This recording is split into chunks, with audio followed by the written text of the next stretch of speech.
It has to, because I realized that without it, there was no success. I realized for me to find myself, I had to live my life. No, I'm not a monk. I'm not a monk, but I live my discipline. My self-discipline of my life is very monk-like. I stretch out every day for at least 2 hours. I don't drink. I don't go out. My regimen is I wake up, have oatmeal, run, come back, hit the weights. I'm a big sports guy. I don't leave the house if at all, but do stuff like this. And I stress out at nighttime.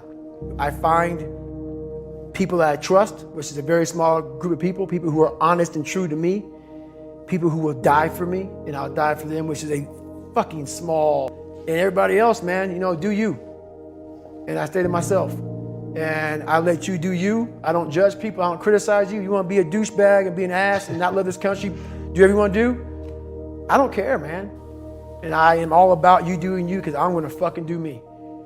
And I'm going to do me until I'm fucking dead. You got to live a little bit. Live. And then have something to say or shut the fuck up, you know? Because I'm trying to leave this earth. So imagine this, visualize this. Wring that fucker out, right? Nice and tight so it doesn't drip on the floor. That rag that you just fucking were wringing out, I want that to be my soul, my mind.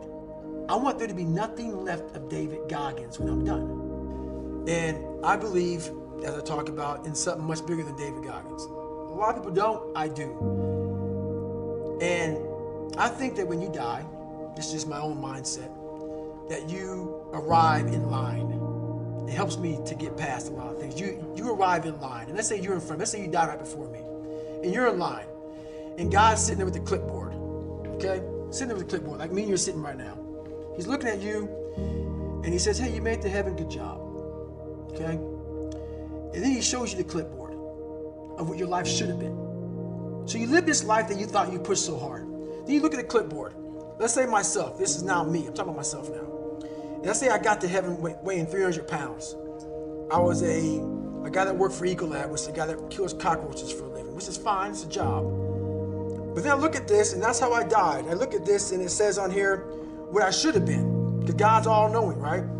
I look at this, and it said you should have been 185 pounds, you should have broke Guinness Book of World Records, you should have been a Navy SEAL, you should have been this, you should have been that, you should have lived this great life, you should have been an inspiration, you should have inspired millions. And then you get the clipboard back to God. Let's say you lived 80 years on earth, and now you realize that you lived here being a shell of who the fuck you should have been. So now you're in heaven. But are you really in heaven?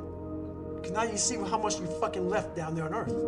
So now your fucking mind now knows. Because I was afraid to suffer. Because I was afraid to go there. I could easily right now, you could never know who the fuck David Goggins is right now. You could never know me. I could be back in Brazil, Indiana, Indianapolis, Indiana, spraying for cockroaches at the fucking local restaurant. You should never fucking know me if I chose the route most of us choose. There'd be no fucking story. It'd be a normal story. I had a decision to make at 24 years old. You know, it's the truth.